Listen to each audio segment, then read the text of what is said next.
look all messed up. Let's see. Alrighty, we're good to go. All right, cool. Hey, welcome everybody. This is Axie podcast number 6. We have a special guest, Elazul. So welcome, Elazul. If you want to introduce yourself to everybody, go ahead. Hello. So I started Axie like in the previous off season. Mhm. I mean the one after season 18, before season 18. I mean. So I started as a scholar. I'm still a scholar, but I got a bit more competitive. I do a lot of breeding, and then I mostly play the units I breed. And I got to rank 1 in off season, top 30 during the season. I won 2 tournaments. I got finals a few times. And yeah, basically I just play Axies and I breed Axies. So he's pretty much living the life right now, guys. Living the life, playing Axie. Awesome. That's amazing. Amazing thing for coming from like a scholar, right? Like you're still a scholar, but you're making like I'm pretty sure you're making decent amount just from doing that. So people who are scholars, Elazul is a good inspiration for you to keep trying, keep pushing, because opportunities are out there, right? As long as you can keep moving forward. Uh, so kind of going into our first thing, what are y'all speculating like with this upcoming maintenance, right? This maintenance that was happening for 2 hours. Do you have any kind of speculations of what might be coming forward? Right after this, I'll start with Blacked Out. What do you think? Yeah, my speculation would probably be Ron. Maybe the introduction or release of Ron. Ron, that's a good one. Yeah, they've been talking about like releasing Ron, so I would expect probably it's gonna be Ron. Okay, cool. What about Tristan? What about you? It's probably gonna be nothing. That sounds more about that sounds right. Actually, I would probably that's a good one too. Elizabeth, what do you think? What do you think is gonna happen right after I mean, this maintenance? what they said in the dev update, right, was that the patch for like actual gameplay changes is coming in a few days. And if it were wrong, they would probably just shut down the marketplace, right? Or I don't know if they need to actually shut down the game itself. So yeah, I mean, hopefully balance patch. That's what I'm the most hyped for, honestly. Balance patch. So they did. So go ahead, since you said balance patch, we'll kind of move into our first kind of topic, which is like, how do y'all feel about them kind of moving the balance patch to like this? Like either right after a season or like mid-season, kind of what they were saying, right? Off season. Well, how do y'all feel about that, Pat? How that instead of like before they would launch a balance patch and then it'll be like the next day or two it'll be like the new season. So how do y'all feel about this change? I'll start with Elizol. I mean, I actually tweeted about it, like that I would prefer if balance patches happened in off season, like in games like League and stuff.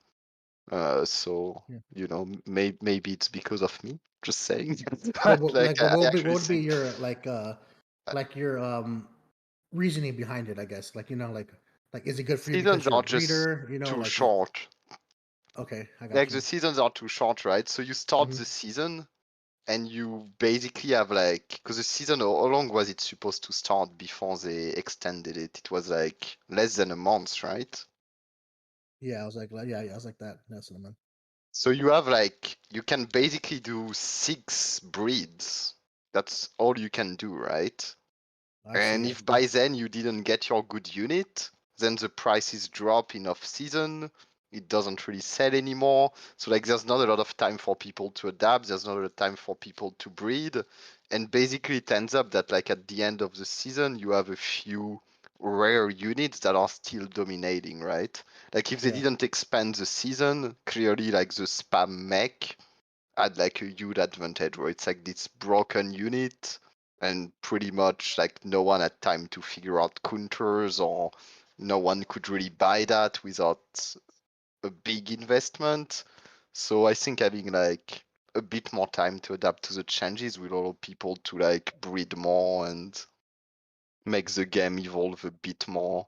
So it's not just like, oh, I figured out one cheesy strat in the first 3 weeks and no one can stop me, right? yeah, I got you. I can see that. That's very beneficial for the breeder, and kind of beneficial for kind of the ecosystem. I think like in a whole, right? Um. So how about you, Twisted? How do you feel? Yeah, I want to add on to what Elzo was saying. I don't think it's just good for the ecosystem and for the breeders. I think it's good for the game. I feel like in competitive Axie, you want to be as competitive as possible. You don't want just like, oh, I created this furball mech and you guys don't have enough time to breed it, so I win.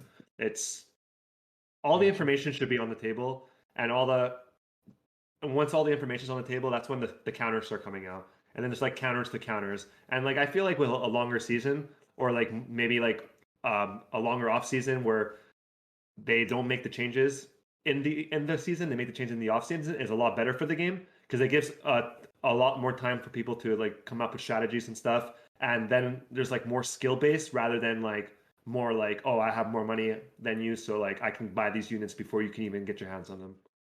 I got you. All right. How about you, Blackout?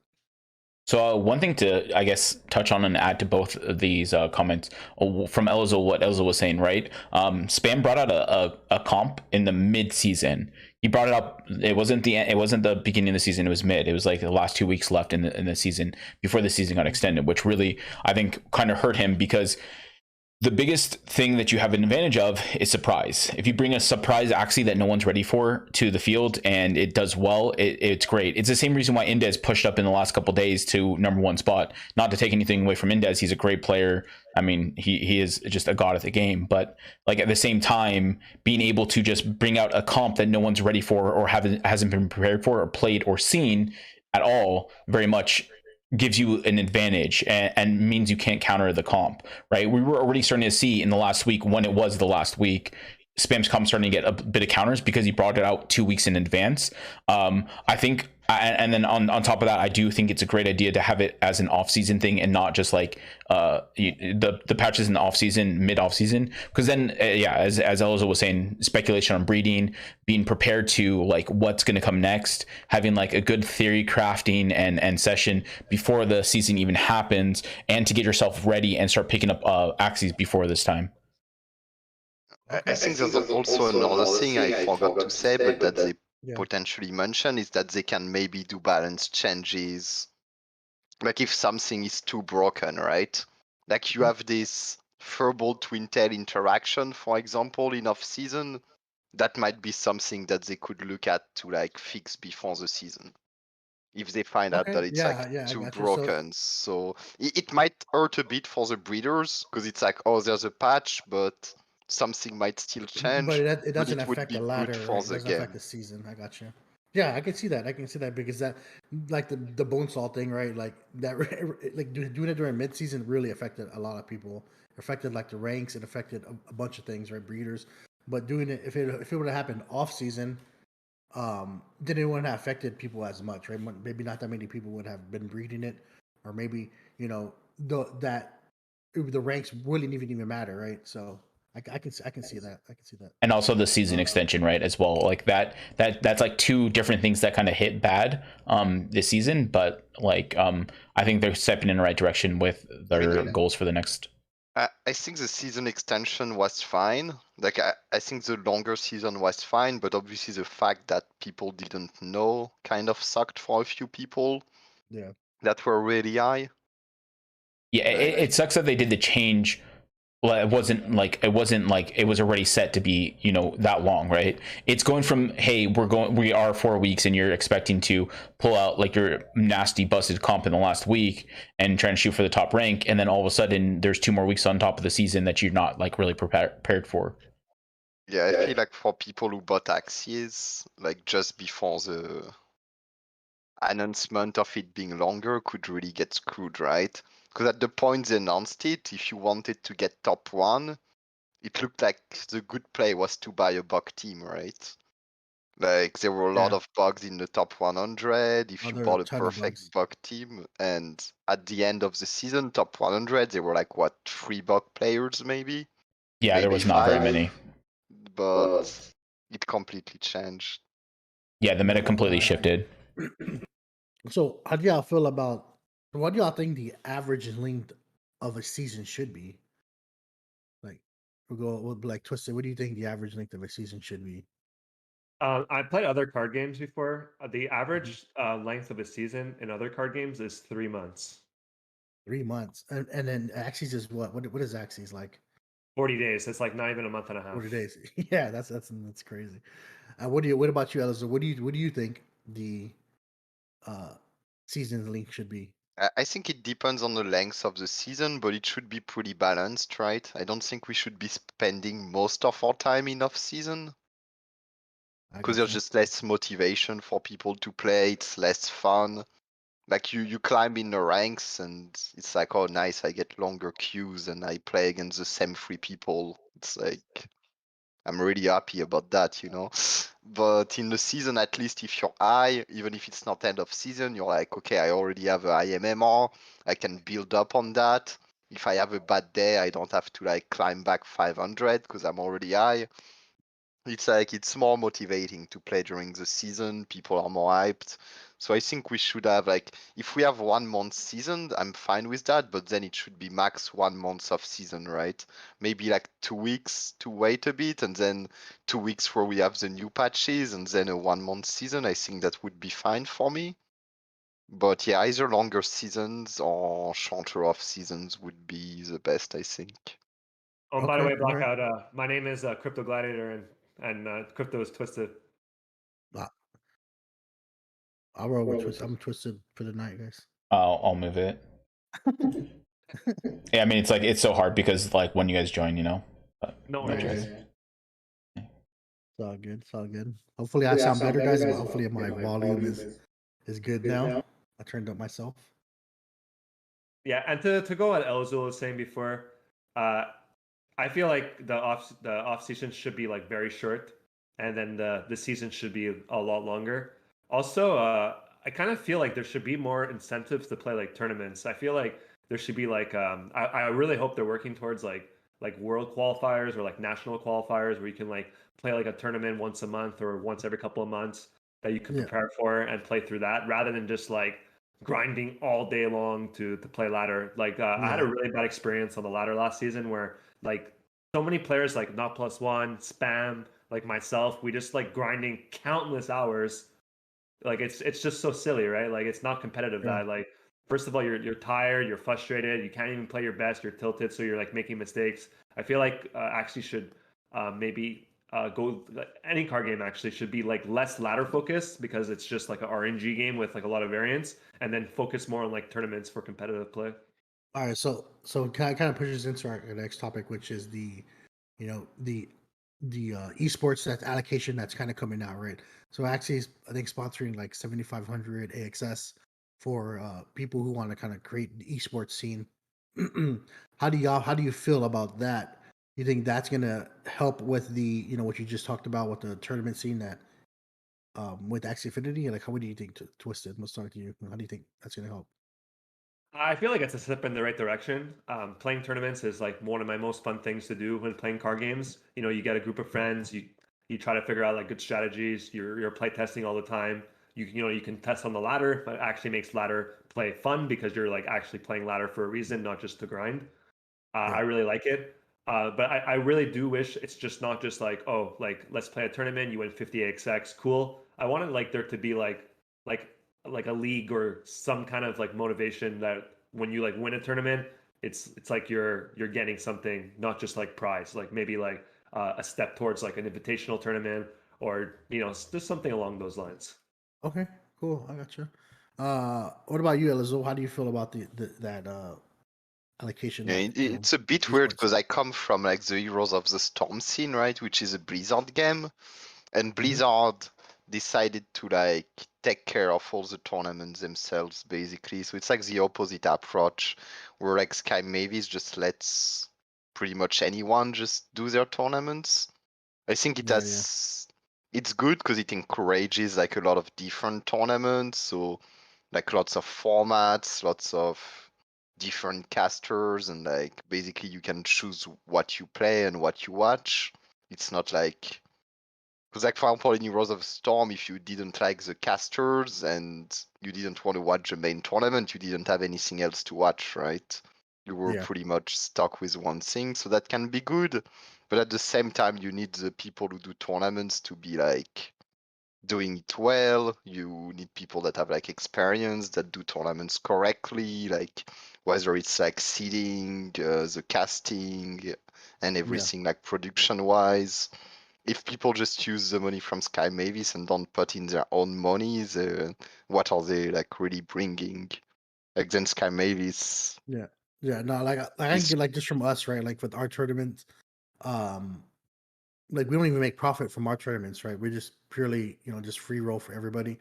And I can tell you, it takes a lot, production, our time, and then on top of it, we're not, we don't ask for anything.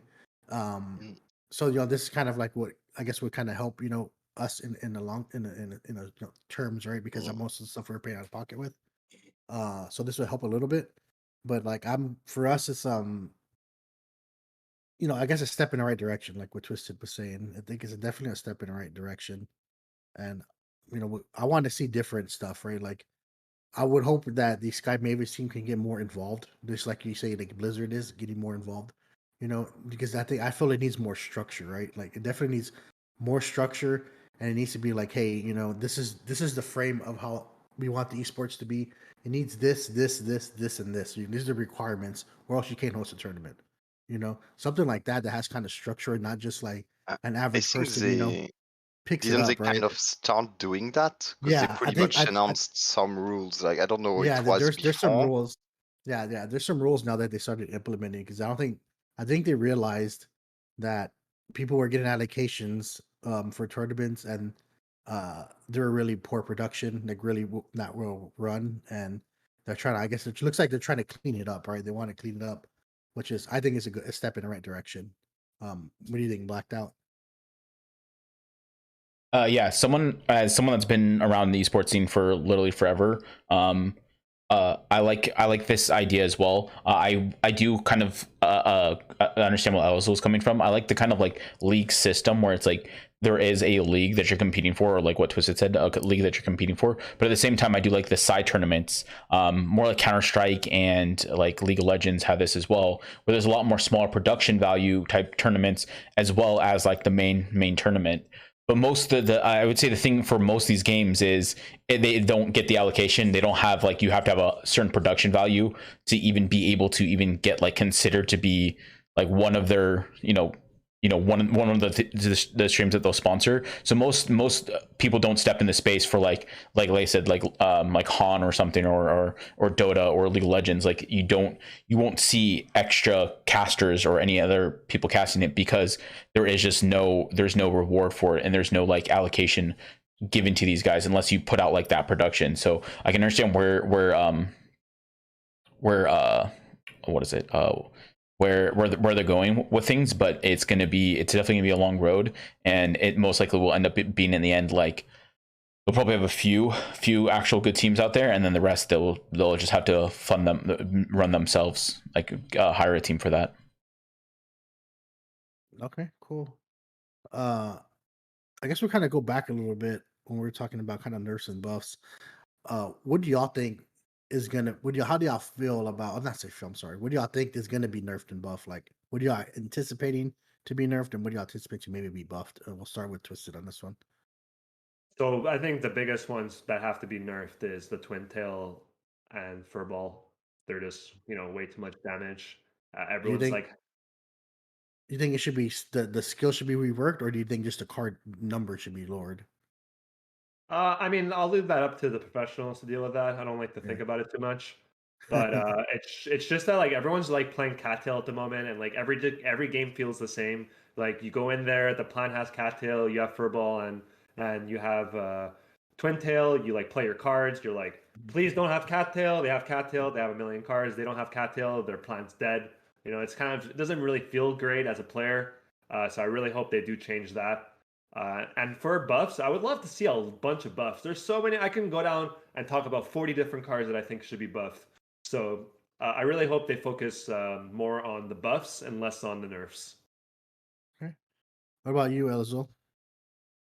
So I think Throwable Twin Tail is a problem, but it's a bit weird. I think Twin Tail is definitely overpowered because it's like 80 damage, 0 cost, right? Like before you even take the skill value into account, it's a pretty good card. but I think the skill thing is actually kind of interesting, the flat bonus. Because basically, if you look at those multi-hit cards, right?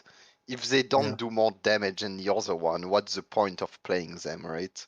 Like, if you look at Furball, and if it dealt like as much damage as other 120 cards, then why would you ever play it? The effect is literally like just helping your opponent with Cattail and Yam, right?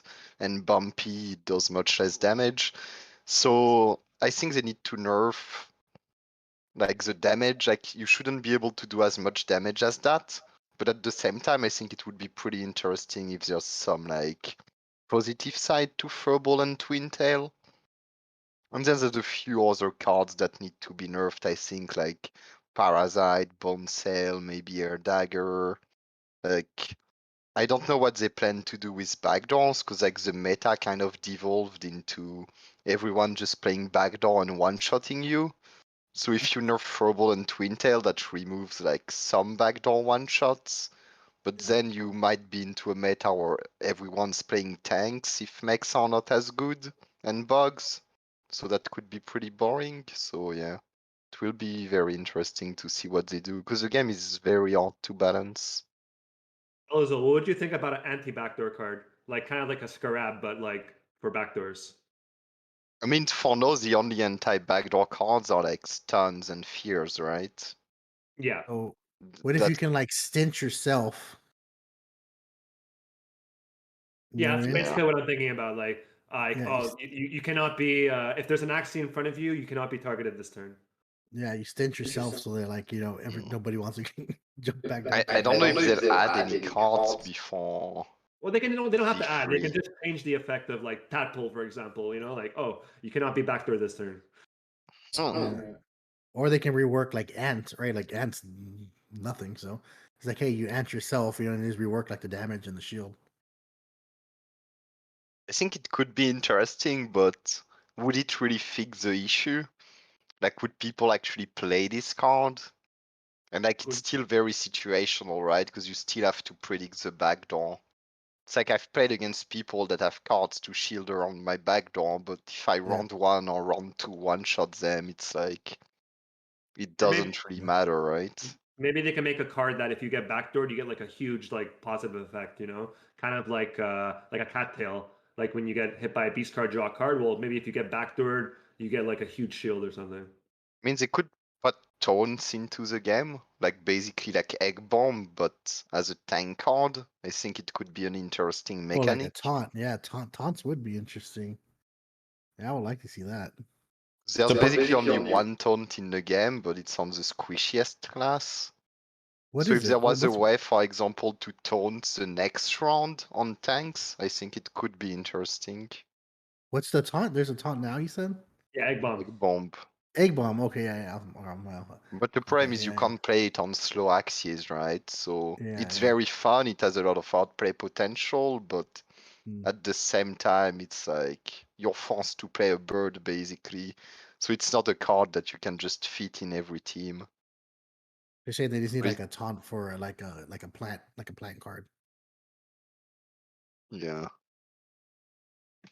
I mean, personally, I don't think we're What going to see they- any big major changes until like V2, though, right? Because V2, I think, is like where all those big major changes will come. I think we'll just kind of see stuff be kind of similar. It's just going to be a new meta, a new shift of like cards. So, like, let's say they make Twin Tail worse, right? Or they make Furball worse. Well, then some other card just going to take its place, and it's going to be whatever that new like system is that's decent. Like I said, I don't really think much is going to change this season personally, but I mean, maybe I'm completely wrong. But I think V2 would be the shift that changes everything because everything's new. Twisted was kind of talking about like things kind of being stale. Well, I don't know. I don't know what they can do to not like make it unstale in a sense, right? Like what's the changes that they can make to cards unless they reword the naming on most cards that like do extra abilities and extra stuff, like Scarab does a slow or a healed nerf. Well, maybe Dual Blades does X or that type of stuff. I think would be a way to change it and maybe make it better. But it's like how do you do that unless like now, you know what I'm saying? Yeah. Plus, every time you do that, it means a lot of Axies that relied on the synergy of this card are no not good anymore, right? Yeah. So people wouldn't welcome those kind of changes, no matter how healthy they are for the game. Yeah, and that's why the V2 is like literally we know going into when V2 comes, everything's changing. So it's like you're not like stuck speculating. Oh, V2's my Axies are all these Axies are going to be good. You have no clue if your Axies can be good or not for V2. And if they do that change, it's like it's not that big of an impact because we know it's going to be a whole new different game. But if we were to do it now, it would literally change like everything, and people like you were saying, it would be like a negative. There would be more negative than positive we'd see probably. Yeah.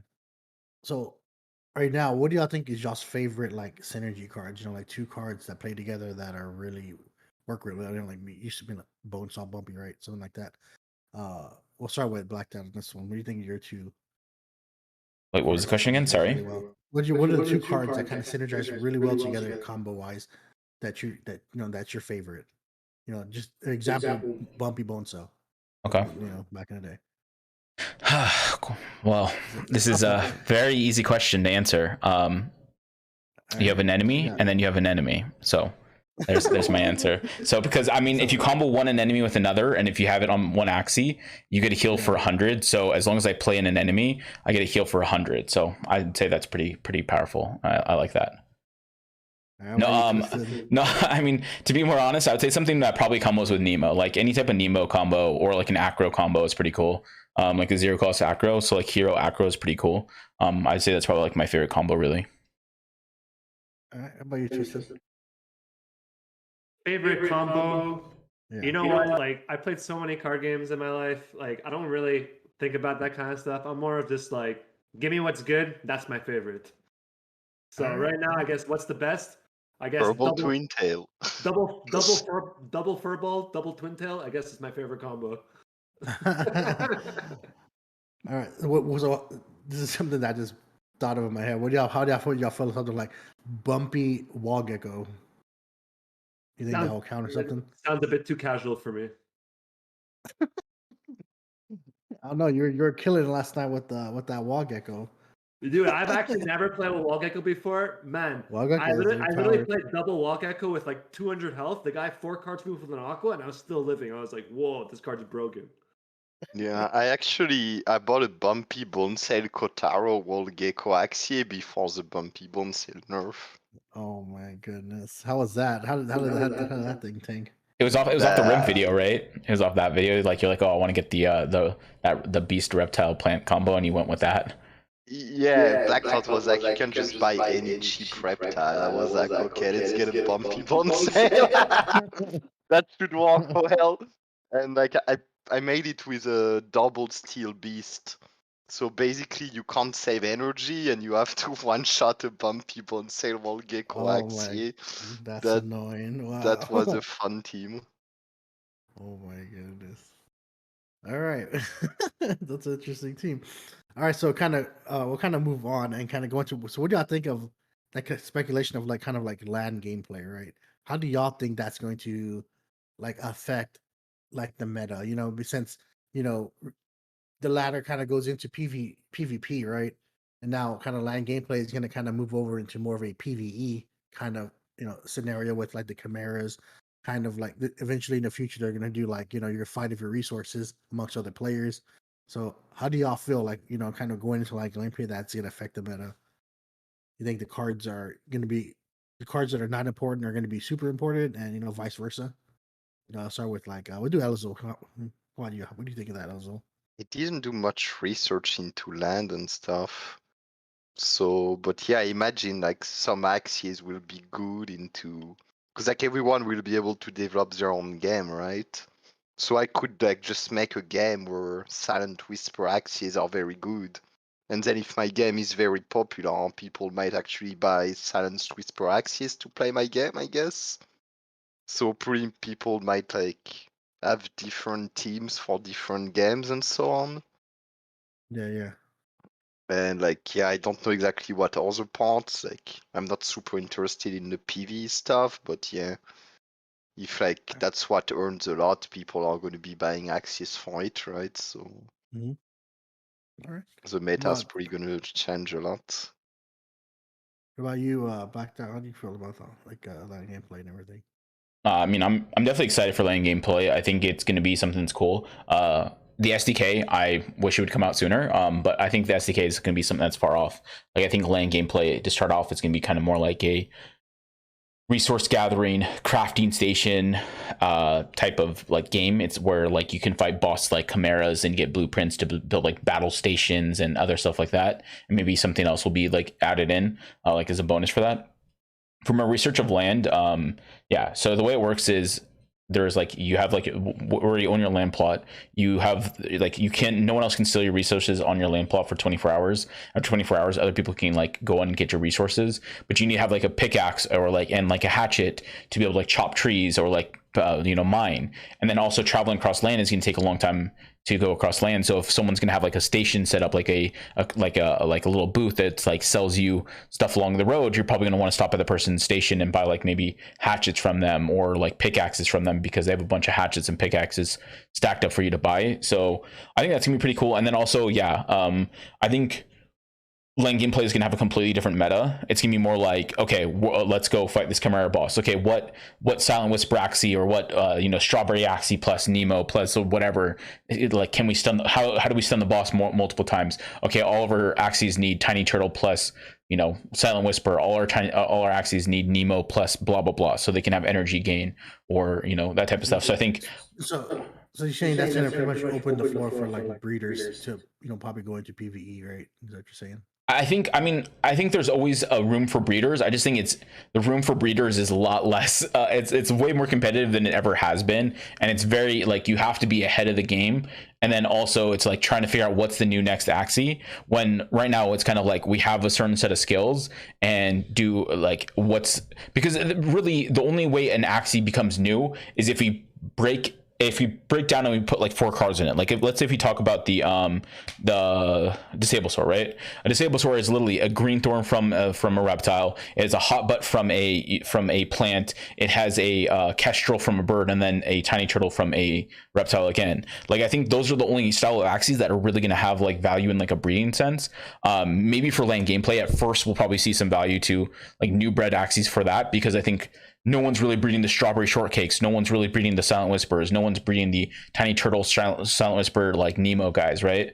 Or like cottontails or whatever, right? So no one's really breeding these maybe what you need for LAN gameplay at the moment. So LAN gameplay I think will have a more competitive breeding system than the other style of the game currently, because I mean really if you think about it like how Axie works, if we made all pure Axies good, there would be no room for breeders, because we're already at the floor to where like there's not really much to be made off of breeding currently, and unless like I said, you're breeding something that's like more like the twin tail furball toothless guys, which are already 3 different cards from 3 different Axies put onto one. All right, cool. What about you, Twisted? Do you have anything to say? Yeah, I think LAN play is great for the game. It's gonna make for all those people that don't want to play PvP.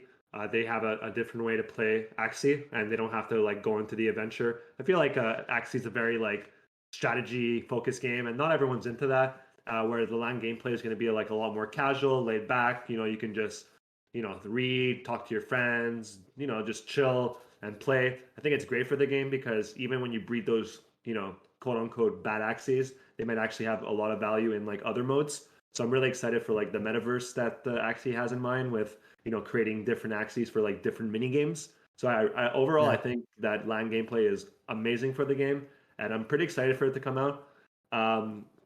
Personally, I'm not really into those like Minecraft kind of games, so I probably won't be doing too much LAN gameplay stuff. But that being said, I'm really excited for it regardless. All right, yeah. Don't worry, I'm gonna be the LAN game player anyway, so it's all good. But that kind of opens up with some of the stuff that you're saying. That now got me actually thinking of like, maybe there's a different type of scholar, right? That like when some of the scholars who are not competitive in PvP, maybe they just end up being LAN game players, right? If they're reliable, but they're just not good at PvPers, maybe they just end up being LAN game players. So that that probably opens up, other opportunities for scholars who are not really PvP focused, but just want to, like you said, just kind of want to play the game. So that gets and especially if they give them like some way to like craft and build, right? Like if you make it like a building system where you can like build a house or something on land, but you need to have resources and you can build it however you want. Like having a scholar that's really creative that can build, but who is really bad at like playing Axie, they could still be someone that's really great, because then maybe they build like a coolest house that everyone wants to come see or something, you know? Yeah. All right. So what kind of going into the ladder kind of thing? This is a kind of a question I was wondering. What have y'all been seeing so far? Like anybody been seeing anything new, or everything is kind of just the same? We'll start with El Azul. So have you seen Yeah, anything new in the ladder, or? it's mostly just the same. Like you see a few more like there's some people that have optimized teams that didn't because the prices dropped. Yeah. And then because the ladder isn't as competitive, you have people in ILO with budget teams. So you see like budget versions of the top teams, but I didn't really see anything new. Like I'm looking at my match history, I'm playing against like Poison, Double Aqua, Double Plant Bird, like Mech Shrimp, Spam teams. Like it's pretty much most of the same stuff. Like there's a bit more AP, I guess, than during the season, but it's just like there's nothing crazy or super new. All right. What about you, Tristan? Do you see anything different? Well, at the moment, I'm just playing Scholar teams on stream lately. Plus, I had a like an 8-day vacation, so like I Also, you only definitely been seeing all kinds of different teams with going honestly, down there in the scholar rings. what really surprised me, because like I haven't been low elo in like a very long time, Uh-huh. and like sometimes I see like go to anemones or like double bug pocky or like these like broken teams at like low MMR, and I'm just thinking like, how are you here, buddy? Like what are you? I'm just trying to play my rep my beast, and like what are you doing here? You know, like, but you know, like I would say you either see like really good teams and like not so great players, or like really bad teams and you know like just like whatever like probably like managers could give their scholars, right? In terms of Yeah. like creativity and stuff, you know, like they don't really create any new cards in Axie. It's always just like the same with like a little nerf or buff. Like in other card games, they come out with like a new set, and then like you get to play like with all these like different like archetypes or tribal sets and stuff like that. But like Axie, I feel like it's the way that they have it set up. It's really hard to be creative in Axie with the current game state. All right. What about you, Black Dot? No, you see anything new? You're seeing the same. Yeah. So I'm kind of in the lower elo right now, just playing kind of like what was it? The plants, pretty much double an enemy a little bit, playing plant bug disable sword, which I'm actually really enjoying, and then also Tri-Spiker Dusk, like Tri-Spike, what is it called, with the Terminator. One thing I'm surprised to see so much in like the MMR that I'm floating around, which is like around like I would say 2K plus ish, if you were going back into like old season 19 standards, is like I'm seeing so many Terminators. I'm just surprised to see how many Terminators that are like floating there. Yeah, they may not be at the top, but there's so many Terminators that I'm just like actually surprised to see how many I see. Yeah, it's because they're so cheap. That's why you can buy them dirt cheap. Yeah, You and know, they're just annoying to fight against too. Yeah, they're annoying. Yep, they're easy to play. They're cheap and they're just annoying. So, man, that kind of. I just wanted to bounce off what was Twisted was saying. That like it's hard to be creative. I guess in this game you can only be creative if you have a lot of money, right? Because basically, if you want to be creative, you need to either breed or try to buy Axies that you haven't seen before, but that you think might be good. And if you're short on money, you obviously can't breed, and you're not gonna buy enough meta Axie and be like, oh well, if it's shit, I just wasted half of my budget, and no, I'm selling this for floor price, right? Yeah, like going about what you're saying about that is like there's very few people of those people, right? Because I mean, think about it, right? Like who are the ones who are creating these things, right? They have to have the capital.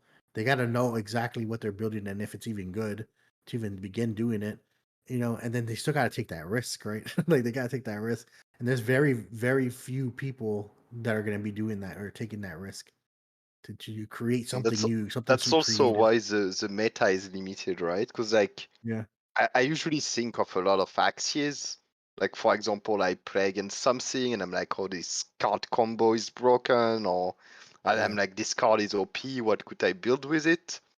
And most of the time, I look at the marketplace and those builds don't exist, right? Because like most breeders, what they do is like, oh, spam it top rank 1 with that mech. I'm gonna breed exactly the same mech, or I'm gonna breed the same mech with Anko, right? Yeah. And then you pretty much have like a ton of variations of the few meta builds. And then outside of it, if like no one has really played the build and showed it was OP, then no one's gonna breed it. And even sometimes you have like a build that people have played that we know is strong, and it's still not being bred. So it's actually very hard to like find off meta axes, right? Because the way the game works is people breed the meta because they know that's what sells. And then if you're trying to get something new, you either need to be very lucky on the marketplace or like spend a lot of time looking and be patient, or you need to breed it yourself, basically. Yeah. So you're pretty much saying is there are very few innovators in the space of creating new axes. I mean, I think it's just too risky for most Yeah, people it's to a well, yeah, innovate, yeah. right? It's 100% risky, especially if you're starting from completely scratch, right? Like even Yeah. with the assistance of like Cerebro and stuff, it's still risky. Like you have to have the capital. Yeah, and I And mean, Cerebro is 2S, right? So Yep. that's already a pretty high entry point Yeah. if you Yeah. like you need Cerebro to breed. Hmm. It's And What you got, Justin? to add on top of that, I when I first came into Axie, I was actually talking to Elzo a lot for breeding because I had like a bunch of ideas for like some cool Axies I wanted to play, and it always turns out that the cool Axies always cost a freaking fortune. You know, it's like, oh, there's only like three of these, and since there's only three, like the guy who wants to sell it for wants to sell it for like triple the price of like a meta Axie because like the meta Axies are bred out, so they're cheap, right? So like not only is like innovating like expensive, it's even more expensive because the stuff that you want to create doesn't exist, which makes it even harder to get, which makes it even more money. And like let's say you finally do breed it and then like it sucks, you just wasted a couple of grand because you want to be innovative, you know? It's like, so it's impossible. Like it's and next to sometimes impossible. it doesn't matter or like good the Axie is, right? Hmm. Like, okay, let's say, for example, the best Axie in the game is like a strawberry shortcake Axie, right? Yeah. And what if someone in the chat that doesn't stream breeds it? Like, unless it's rank 1, he plays against a lot of streamers, people start copying his team, then like maybe a few weeks later it would cost a lot, right? Yeah. But Yeah. if like let's say this guy breeds this super OP Axie, he plays it, no one really notices him, and he tries to sell them before it gets famous, like it's not gonna sell, right? No, I Like agree. Yeah. for example, like you could buy like variations of the spam mech with Cerastes for cheaper, right?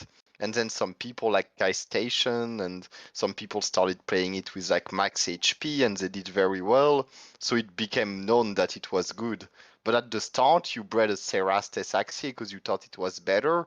Then you would sell it for half the price of the spam one, right? It might be better, but it doesn't matter because no one like each rank 1 with it and showed it was good basically. So no one's gonna take the risk pretty much. Yeah. So you say the breeders pretty much need to have some kind of agreements with like a top player, pretty much, right? Like that's why you see now it's just a majority of like maybe probably guilds are the ones who are breeding because they have pro players already who can play that team, or a breeder has a friend that's already they're talking to like, hey, you just borrow this, and you're pretty much getting the promotion kind of from them playing it, kind of, right? So like Yeah. if you don't know anybody and you have like no connections and you're not networking with anybody and you want to be a breeder, you're pretty much saying it's almost impossible. I mean, if you look at my wingshot mech, for example, right, it's a pretty Hmm. strong unit. Yeah. At first, it was selling very expensive, but basically, it's not like a super popular meta build. So if you're trying to like, it's cheaper than basically units that are as good, and it was the same with the Sandal Dusks, right? Like those are very strong, but they were not selling very well. and basically like spam is advertising them, so it helps. Like Sequinox is playing it, a lot of people are playing it, so like basically they start selling, but sometimes you have a good unit. If you can't like advertise it, it's not gonna sell, right? Yeah, no, Like and I agree. even if you're a streamer, right? If you make a unit and you get top 1000 with it, no one's gonna buy your unit, right? You need to actually get top rank and show like, okay, this is very, very good. And then you might have a few people that buy it, but most people don't even watch Twitch, right? So Yeah. it's a bit of a weird system where most people can't find like the meta is pretty limited, even though there's infinite options, basically because of the monetary risk involved. I got you. Yeah, yeah. No, I agree. I agree 100% with everything you said. Um, kind of going kind of I guess to that. We'll kind of go around the room and kind of get some last words to see if you have anything else to say before we kind of close off this series. We'll start off with you, Elizul. Do you have anything you want to say before we close off this series? Yeah, I mean, yeah, just to bounce off what Albino Tiger says, I think is also pretty interesting that like people couldn't check what top players were playing. So I think it's actually super important that this thing works for most people. Oh, the leaderboard. You're talking about the leaderboard. Yeah, because I had people in my stream who were like trying to buy a Noobs Below This Line team, and they bought his like Termy Bird plant, you know? And like people Yeah. actually just didn't know like how to buy good teams. Like they just Yeah. didn't know where to find the good teams. I mean, I think it's good what you guys are doing with your website. Trying to buy a Noobs Below This Line team, and they bought his like Termy Bird plant, you know? And like people Yeah. actually just didn't know like how to buy good teams. Like they just Yeah. didn't know where to find the good teams. I mean, I think it's good what you guys are doing with your website Yeah. Yeah. because you need Awesome. stuff like that. Yeah, no, I agree. That's one reason why we created the meta snapshot kind of thing is so that people could kind of stay up to date with all the meta stuff that's kind of going on. Because for that particular reason, for the leaderboard, right? People were going in and buying things that because it was all messed up, and people were just buying the wrong things, right? And that was just horrible for their money and their investments. Um, we'll move over to Twisted. Do you have any kind of closing words? Yeah, I just want to say that I'm super excited for what Axie has in store with the V2. I feel like adding in, two more abilities is going to change the game dramatically.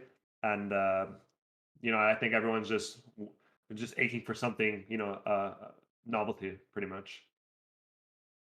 All right. What about you, Blacked Out? Any last closing words? No, just to kind of reiterate what Elizal said about the website.